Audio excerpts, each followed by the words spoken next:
Halo, Sobat Kadin apa kabar? Saya Siska Diwati bersama Anda hari ini dalam Kadin Podcast. Nah, siapa yang hadir pada hari ini ya? Tamu atau bintang tamu siapa nih yang hadir? Tentu saja tamu-tamu spesial yang hadir di Kadin Podcast. Kali ini yang hadir adalah Bapak Budiarto Setiawan. Halo Pak Budiarto Setiawan. Panggilnya jangan Pak dong. Panggilnya apa? Mas aja boleh Oke, deh. izin ya. Boleh. Saya panggil Mas Budi. Ya Mbak Siska, monggo. Mas Budi ini Kepala Perwakilan Bank Indonesia Daerah Istimewa Yogyakarta. Keren banget ya. Tapi Pak Mas Budi ini juga teman saya loh. Teman kuliah loh. Jadi kita udah lama kenal sebetulnya. Dan sangat beruntung sekali kali ini saya mewawancarai beliau nih yang sudah pangkatnya udah setinggi langit di sana ya kira-kira ya. Nah, tapi kita mau tanya jawab nih kira-kira apa sih itu tugasnya dari Bank Indonesia? Lalu kenapa ada inflasi? Bagaimana iklim usaha di daerah istimewa Yogyakarta? Nah, kali ini kita mau bahas dengan santai. Gitu ya Mas Budi ya? Monggo Mbak Siska. Oke, Mas Budi bagi Sobat Kadin tentunya dia belum tahu nih apa sih sebetulnya Bank Indonesia, perannya apa, fungsinya apa? Boleh dijelasin nggak kira-kira? Oke, Bank Indonesia itu adalah bank sentral ya. Kalau sentral itu berarti banknya bank lah gitu ya. Jadi di suatu negara Bosnya bank lah ya. hanya ada satu gitu ya. Nah satu, dia tugas utamanya adalah kalau di Indonesia bank sentralnya menjaga kestabilan nilai rupiah. Oke. Nah kestabilan nilai rupiah itu orang juga tanya apa Iya. itu gitu ya. Nah yang pertama terhadap inflasi. Inflasi itu bisa barang, bisa jasa gitu ya. Inflasi juga apa itu inflasi? Nah inflasi itu pergerakan harga yang naik terus menerus, itu namanya inflasi. Kalau turun itu deflasi. Nah, itu yang menjadi perhatian dari Bank Indonesia. Yap. Dan yang berikutnya termasuk adalah kestabilan nilai rupiah terhadap mata uang negara lain. Jadi orang juga sering kan, berapa sih sekarang kursnya? Nah seperti itu. Nah itu yang menjadi fokus dari tugas Bank Indonesia. Nah, apa yang terjadi kalau satu negara inflasinya naik terus? Nah kalau naik terus ya pastinya kesejahteraan masyarakatnya menjadi turun. Karena ketika dia ingin mengakses barang dan jasa dengan penghasilan yang tidak naik gitu ya misalnya ya, sedangkan harganya naik terus sehingga berarti mengurangi kesejahteraannya seperti itu. Oke, jadi Sobat Kadin ini ya udah tahu ya bahwa Bank Indonesia adalah bank sentral satu-satunya, hanya satu ya bank sentral itu hanya satu, dan dia punya ya istilahnya anak buah bank-bank yang lain lah gitu ya. Bukan anak Kira-kira buahnya lah sebenarnya, dianalogikan, artinya gitu. karena tugasnya tadi Bank Indonesia ya. berkepentingan untuk mentransmisikan kebijakannya melalui perbankan, salah satunya ya. Apa sih sebetulnya kan ini tadi bicara tentang inflasi, tentang kebijakan moneter dan lain-lain. Sebetulnya apa saja yang mempengaruhi ya, faktor-faktor apa saja yang mempengaruhi iklim usaha di Indonesia, terutama ini di daerah istimewa Yogyakarta. Ya, apalagi sekarang kita lihat kondisi saat ini ya. Ya. Sangat mudah kita bisa menyaksikan bahwa kondisi global ini sangat mempengaruhi kondisi atau iklim usaha di suatu negara yang Global lain ya. gitu ya. Karena kalau Indonesia termasuk Jogja ya, Jogja ini kan terpapar langsung terhadap kondisi global gitu ya. Baik dari sisi pariwisatanya. Jadi misalnya apa nih kondisi global? Nah ini kalau Jogja ya langsung ya, kondisi pariwisata, kalau penerbangannya terbatas dari luar negeri, gimana kita bisa mengharapkan banyak wisatawan itu ya. Betul.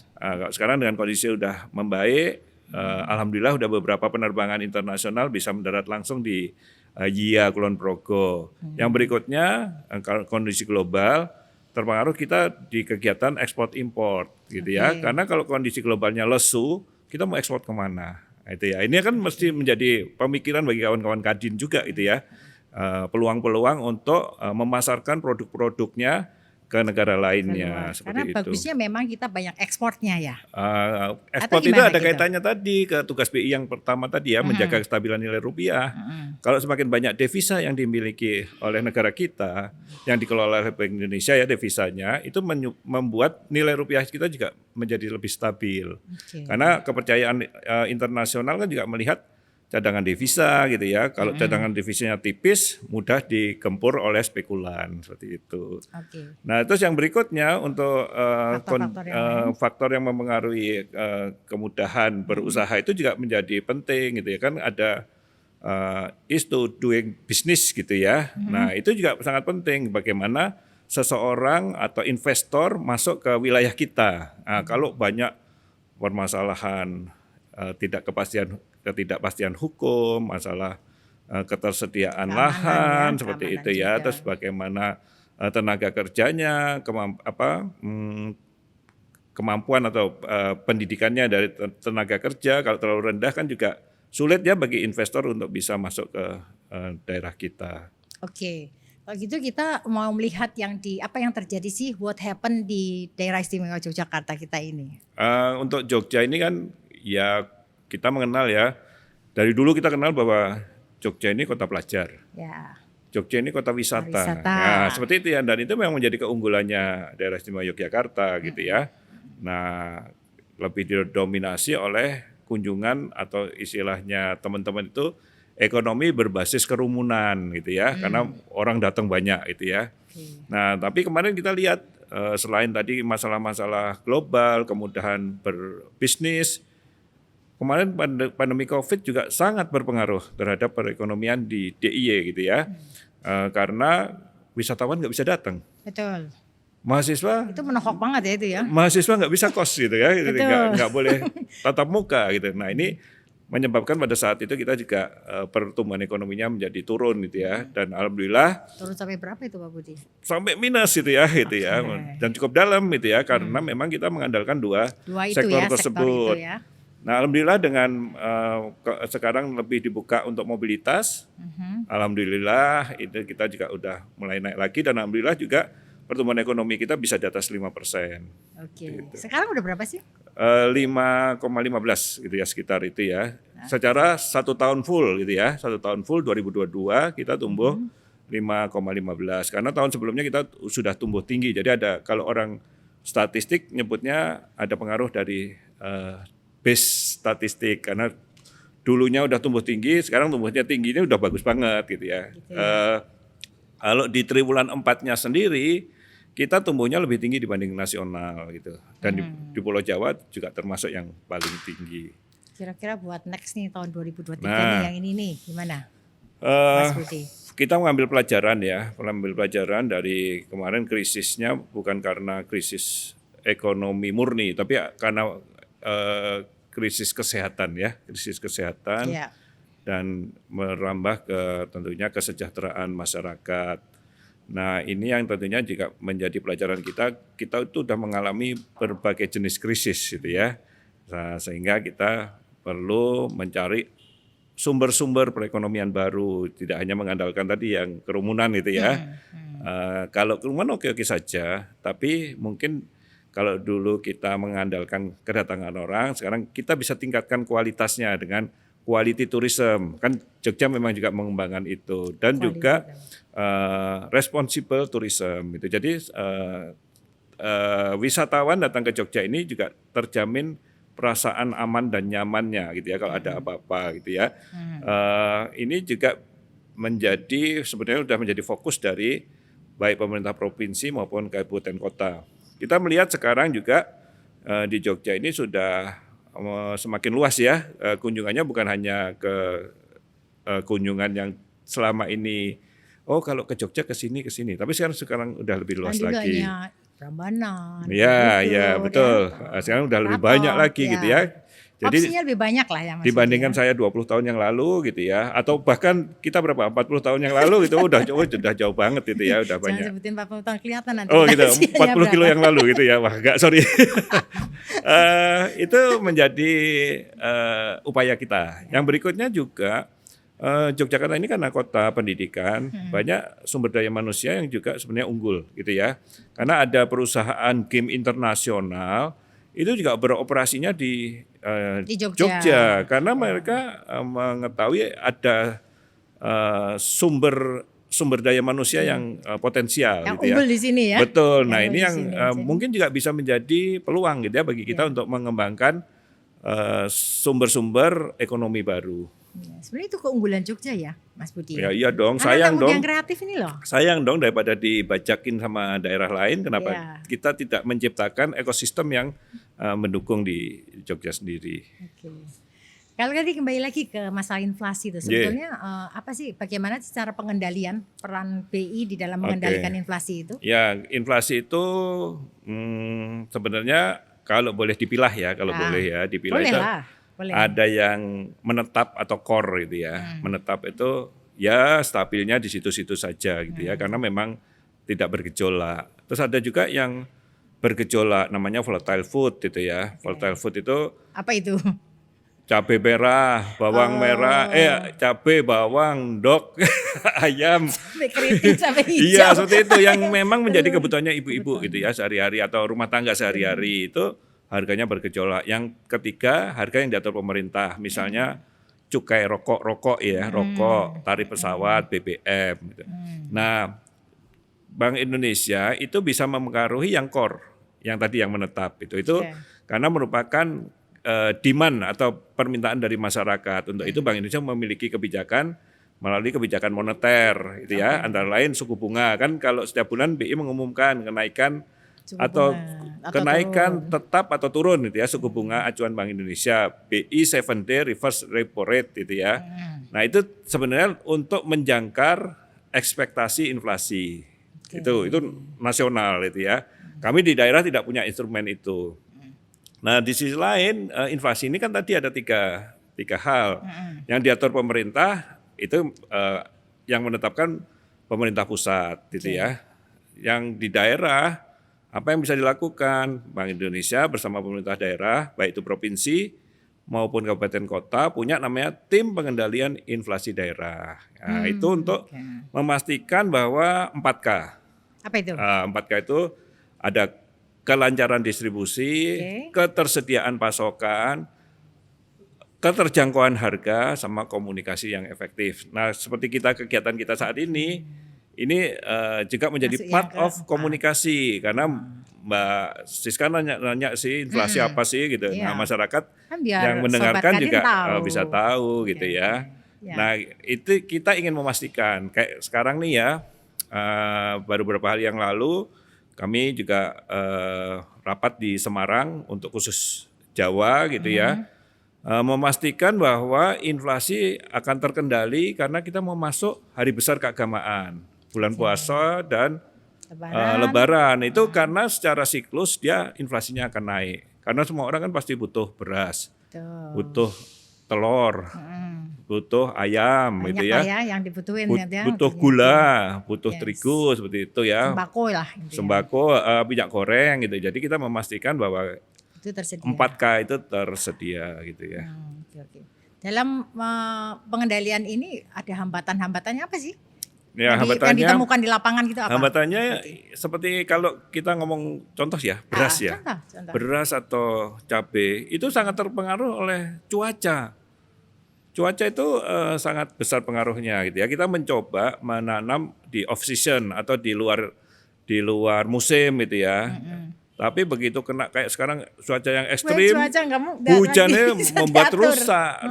Cabai itu pasti rusak gitu ya.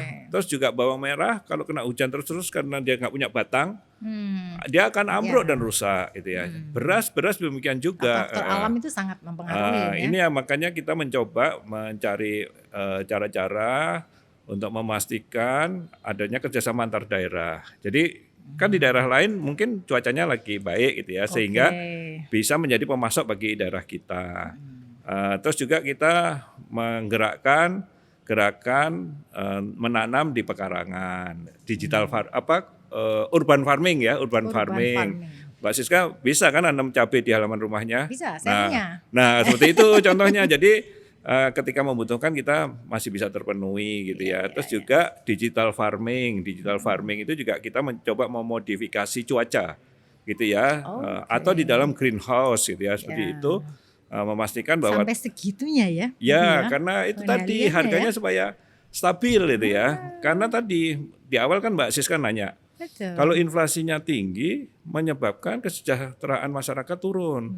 Apalagi Jogja nih, Jogja ini kemarin sempat rame kan? Ya, Masalah betul. Masalah termiskin kemiskinan. se-Jawa ini ya, Tapi ini ya ya. Pak, iya itu ya perlu lagi Ya disurvei itu karena kita memang inflasinya agak tinggi. Inflasinya Jogja termasuk yang tertinggi kedua di Jawa setelah Jawa Timur itu ya. Ini memang menjadi perhatian kita untuk menjaga bahwa inflasi di Jogja ini juga rendah dan stabil. Oke, kata kuncinya apa? Supaya rendah dan stabil. Nah, Kata itu kuncinya? tadi kita memastikan 4K. Itu dipastikan. Iya, Apakah itu? ketersediaan pasokan, Oke. kerjasama antar daerah nih ya, Yes. meningkatkan produktivitas, urban farming, digital farming, terus kelancaran distribusi, tidak ada hambatan di dalam mengirim barang gitu ya, keterjangkauan harga. Kalau misalnya ongkos angkutnya mahal karena kemarin BBM naik, pemerintah bisa memberikan subsidi. Contohnya untuk pemerintah provinsi Daerah Istimewa Yogyakarta, kemarin udah ngasih subsidi kepada ongkos angkut. Jadi ketika harga di pasar, Oke. itu harganya Tidak tidak terlalu setinggi tinggi. karena ongkos angkutnya Gitu ya, ada ini. begitu Terus juga ya. ongkos kirim ada si bakul kan, ongkos kirimnya juga Free kan ya? free Oke, seperti free. itu. Nah, terus juga kita komunikasi kayak menjelang HBKN, Hari Besar Keagamaan, jangan belanja berlebih-lebihan, konsumsi yang sewajarnya. Sewajarnya aja ya, jadi nggak bikin inflasi tambah gitu, tinggi ya. Karena biasanya orang puasa semua kepengin dibeli, lapar mata biasanya. Iya, betul. Secukupnya saja. Gitu. Oke, kayaknya jadi lebih paham ya. Ternyata Bank Indonesia itu juga memberikan pengawasan supaya mengendalikan itu semuanya ya. Itu perannya pemerintah daerah, tapi Bank Indonesia mensupport itu ya. Mensupport itu. Ketuanya kan dari pemerintah daerah. Baik. Saya lihat Bank Indonesia juga sangat concern terhadap UMKM nih. Yes. Gitu. Kita sekarang ini berada di Ini, galeri Mbak. UMKM-nya Bank Indonesia. Cantik sekali ya kita lihat, dan juga ini ada wedang jahe, silahkan Mas Budi. Ini hasil dari UMKM-nya binaan dari Bank Indonesia. Dan ada satu kisah sukses juga yang saya sering mendengar bahwa Bank Indonesia juga mendampingi ngelanggeran ya. Yeah. Nah itu sangat berhasil ya. Yeah. Nah itu luar biasa. Nah kira-kira sampai seberapa jauh sih Bank Indonesia ini bisa concern atau fokus atau siap membantu UMKM ini, sampai seberapa jauhnya, Mas Budi? Kembali ke awal tadi kita Iya. membahas itu ya. Bank Indonesia kan tugas pokoknya menjaga kestabilan nilai rupiah Yes. melalui pengendalian inflasi gitu ya. Nah, UMKM yang dibina Bank Indonesia awal-awalnya adalah yang memang terkait dengan inflasi gitu ya. Sehingga Bank Indonesia memiliki binaan klaster ketahanan pangan. Jadi kita punya binaan petani bawang merah gitu ya. Karena tadi menyebabkan inflasi. Punya klaster ketahanan pangan, Memang cabai. dibuat begitu ya, yang berhubungan dengan inflasi ya. Oke, bawang merah, cabai. Iya, beras seperti itu, beras itu ya. Nah, ini yang memang awalnya menjadi fokus Bank Indonesia. Jadi bisa dilihat hampir di seluruh daerah di Indonesia yang ada Bank Indonesianya, pasti kami memiliki binaan-binaan seperti itu. Kayak di Brebes bawang merahnya udah merah ya? mendunia gitu ya, karena memang concernnya memang di sana. Kalau kita punya bagus bawang merah sama cabai Yang di merah DIY ya? DIY gitu ya, menjadi contoh di daerah lain juga untuk di end prosesnya ketika kita harus menjual gitu ya. Kita punya platform digital namanya dipanen.id untuk Dipanen.id. Iya, itu untuk lelang cabai merah. Itu di Sleman, tapi nanti akan direplikasi di Kulon Progo dan di Gunung Kidul. Ini ada kabar baik juga nih buat Sobat Kadin, ini ada tambahan ini ya. Iya. Dipanen.id tadi ya. Dipanen.id khusus cabai merah itu ya. Itu juga akan direplikasi di wilayah-wilayah lainnya, di wilayah BI yang lainnya gitu ya. Itu yang pertama. Yang kedua, kita mengenal di setiap daerah juga punya keunggulan lokal ya, lokal economic development-nya juga dikembangkan. Seperti contohnya ini, karena Jogja ini kan terkenal batik gitu ya. Nah ini kan, iya makanya ini kan wastra lokal ya namanya. Ini karena memang mereka membatik di ini selain di kainnya sendiri ya gitu ya. Itu kan memang kekasan dari daerah gitu ya. Jadi boleh dilihat juga hampir di seluruh Bank Indonesia, kantor-kantor ini punya binaan, entah itu batik, entah itu tenun gitu ya. Ataupun produk-produk yang memang merupakan keunggulan lokal Iya. Ya itu yang kedua ya. Oke. Yang ketiga, yang berpotensi ekspor. Oke. Nah, berpotensi ekspor itu juga kita dorong gitu Di ya Jogja ada UMKM. beberapa. Oh banyak kita kita punya base artisan, ada banyak ya. Malah kita kemarin tuh binaan BI itu mendapat apresiasi UMKM terekspor karena dari Jogja banyak yang bisa kita dorong ekspor. Oke. Nah, untuk ekspor itu kita juga kerjasama dengan kantor-kantor BI yang di luar negeri. Luar negeri. Ada di Singapura, ada di Tokyo, Tokyo. ada Beijing, ada New York, Oke. ada di London. Gitu. Jadi kita minta 5 ya. difasilitasi juga oleh mereka untuk kita bisa mencoba Mempromosikan dan mempromosikan seperti itu. Nah, seperti itu. Jadi dengan ekspor ini kan akan memperkuat tadi ya cadangan devisa sehingga nilai rupiah kita stabil. Terus tadi yang kasan dari daerah, kearifan lokal juga kita dorong sehingga semakin dia berkembang tentunya menjadi juga peningkatan kapasitas ekonomi dari masyarakat setempat. Terus yang pertama tadi yang karena dia memberikan dampak terhadap inflasi seperti itu. Oke. Wah, bicara Terus, masalah termasuk inflasi, pariwisata ya. Yang keempat itu yang pariwisata. yang gitu keempat ya, pariwisata. Tadi iya. Mas Arief juga udah menyampaikan pariwisata, Oke, penguatan iya, pariwisata. iya. OPI juga support untuk yang pariwisata. Betul, betul. ini ya. Memang karena itu tadi pariwisata memberikan dampak terhadap selain ekonomi masyarakat setempat, multiplier efeknya. Karena orang pasti ingin mencari pernik-pernik gini, Betul. oleh-oleh seperti itu ya. Pariwisata itu suatu industri yang banyak sekali Betul, berhubungan dengan industri yang betul, lainnya betul, soalnya betul, ya. betul, ya. Oke. Itu. Ya, ini kalau kita kuliah nih kayaknya 1 semester ya tentang inflasi ya. Nah, sudah kita bicara tentang inflasi, saya ingin tahu tentang ini Mas Budi. Digitalisasi pembayaran. Ya, Nah ini ya, seru ya, banget ya, nih ya, karena ya. sekarang saya juga kemana-mana udah nggak bawa duit banyak ya. Iya. Cukup saya bawa handphone aja, Keren. gadget gitu ya. Keren. Udah Wah, bisa kita angkat jadi duta kris kalau gitu. Terus itu digitalisasi ini bagaimana? Apakah menemui kendala-kendala di dalam dan segala macam? Apa ini bagaimana bisa mendorong iklim usaha menjadi lebih baik? Oke, jadi memang karena digitalisasi ini udah menjadikan keniscayaan gitu ya bagi perekonomian dunia maupun lokal itu ya, apalagi udah menjadi perhatian dari Bapak Presiden gitu ya. Kemarin di G20 juga dinyatakan oleh Bapak Presiden bahwa digitalisasi ini akan memberikan dampak terhadap pertumbuhan ekonomi gitu ya. Nah, ini sebenarnya Bank Indonesia ini juga istilahnya blessing gitu ya, blessing sebelum pandemi itu BI dengan bersemangat menyiapkan blueprint sistem pembayaran gitu ya. Nah, termasuk di situ ada implementasi dari fast payment, tahu ya BI Fast? Itu yang baru saya sadari ternyata tuh sekarang kalau transfer lewat gadget itu bang ada BI Fast dan lebih murah lagi gitu. Itu contohnya. Itu sangat-sangat membantu bagi UMKM. Itu sejarahnya BI Fast itu gimana itu? Itu tadi karena kita membutuhkan media untuk perpindahan dana yang 24 jam, 7 hari. Wonten pra ini pun. Nah, gitu ya. Jadi setiap saat beroperasi dan seketika saya membuktikan saya transfer BI Fast dari rekening saya di gadget ini dengan rekening saya di bank lain di coba gadget yang lain. Coba dipraktekkan transfer ke saya. Nanti saya acaknya seketika masuk. Makanya harus ada buktinya dong Mas Budi. Itu ya BI Fast itu ya. Dan lebih murah loh ya. Ya, 2.500 ya. Nah, yang kedua kris gitu ya. Kris ini juga pada saat pandemi orang kan nggak bisa kemana-mana. Iya. Itu kalau nggak salah di launchingnya juga belum lama-lama amat sih. Iya, sebelum pandemi. Sebelum pandemi ya. Itu makanya kami sebut blessing gitu ya, blessing in disguise. Kita menyediakan cara pembayaran ya, cara pembayaran yang sesuai. Pikir untung ada kris gitu ya. Betul, tidak perlu bertemu, tidak perlu pergi gitu ya, tapi bisa melakukan pembayaran.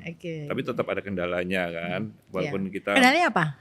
Boleh cerita. Ya edukasi ya, masyarakat yang sampun senior. Kan saya masih junior, jadi ya, saya nggak mengalami. Itu mah gaptek gitu ya, enggan dia. Lebih suka pakai uang tunai karena enggan ya menggunakan teknologi gitu ya. Itu culture lah ya. Ya. Tapi kita juga Tapi melakukan sangat edukasi. memudahkan loh itu loh. Iya, termasuk di Pasar Beringharjo gitu ya. Ah, Kita punya komunitasnya di sana gitu ya. jadi sekarang kalau ke pasar Beringharjo semuanya bisa bayar pakai kris ya. Seharusnya bisa gitu ya, seharusnya ya. Terus yang kedua ada pilihan karena sekarang udah kondisi PPKM udah dicabut, orang pergi kemana-mana masih menggunakan tunai. Ya ini menjadi tantangan gitu ya. Yang ketiga di daerah pelosok sinyalnya nggak ada. Ya karena perlu sinyal ya. Iya, Benar ya. tapi kok di Jogja insya Allah udah nggak ada kendala. Dan kita mendorong digitalisasi ini juga menjadi manfaat ya bagi UMKM gitu ya. Saya lihat juga tren pertumbuhannya bagus kok. Keren Nah, ya, kris betul ini. betul. Ya, di mana-mana Yogyakarta saya ini lihat mendapat ada. penghargaan tahun lalu. Oh ya. Teraktif krisnya. Bapak Ngarso Dalem menerima penghargaannya langsung di Jakarta pada saat itu. Selamat ya. Iya, keren. Terus ini di sisi digitalisasi daerah, provinsi kita peringkat 3 secara nasional. Ini penghargaannya dari nasional ya. Tadi kan dari Bank Indonesia. Kota Yogyakarta peringkat kedua, Oke. Kabupaten Gunung Kidul peringkat ketiga, Bank BPD peringkat kedua. Artinya seluruhnya mendapatkan peringkat. Nah, itu artinya sesuatu yang luar biasa ya sudah Iya, terbangun iya. positif. Jadi mohon dukungan ya kemana-mana Oh ya, upayakan. pasti selalu kalau saya Teman-teman iya Kadin sih. juga dong. Ya, Ya. saya iya karena bosnya sini teman sendiri. Gitu. Oke, mungkin karena kita sudah mau selesai nih waktunya kayak cepat Iya. banget ya. Ya, cepat banget berlalu karena kita memang asik banget dengerin tentang inflasi, tentang bagaimana perekonomian, bagaimana tentang sistem pembayaran yang sangat dimudahkan gitu ya. Iya. Mungkin Mas Budi punya pesan untuk Sobat Kadin yang sekarang sedang mendengarkan, apa sih yang harus kita gimana ya untuk menghadapi jangan khawatir lah dengan adanya inflasi, kemudian ada tentang isu-isu tentang resesi dan lain-lain. Nah, tolong sampaikan message-nya Mas iya. Budi. Kami sebenarnya udah beberapa kali juga membahas gitu ya dengan komunitas yang lain. Kami tidak lepas dari arahan Bapak Presiden, Ibu Menteri Keuangan maupun Gubernur Bank Indonesia bahwa menghadapi ke depan ini kita tetap optimis. Yap. Tapi bukan berarti optimis itu tanpa kewaspadaan. Jadi optimis dan waspada. Karena kita melihat kalau dari fundamental ekonomi Indonesia termasuk di DIY ini cukup kuat gitu ya, cukup baik. Dari lapangan-lapangan usahanya juga memberikan optimisme dan tinggal kita di daerah ini bagaimana bisa menciptakan tadi ya iklim usaha yang mendukung untuk terciptanya investasi di daerah istimewa Yogyakarta. Demikian juga untuk UMKM, Jogja ini sangat keren UMKM-nya gitu ya. Jadi Setuju. kita akan meningkat menjadi UMKM yang siap ekspor Yap. dan pastinya go digital. Oke, itu ya UMKM naik kelas gitu ya. Iya. Oke, terima kasih banyak ini Mas Budiarto Setiawan ya, Kepala Perwakilan Bank Indonesia Daerah Istimewa Yogyakarta yang sudah menyampaikan nih banyak hal sharing tentang bagaimana inflasi dan jangan khawatir dan tetap optimis ke depan, memandang masa depan kita harus terus semangat gitu ya. Terima kasih banyak ya Mas Siap. Budi ya, terima kasih Mbak luar Siska, biasa. yuk. Dan kepada Sobat Kadin, kita akan bertemu lagi di sesi yang selanjutnya, episode yang selanjutnya dengan saya Siska Diwati. Sampai jumpa.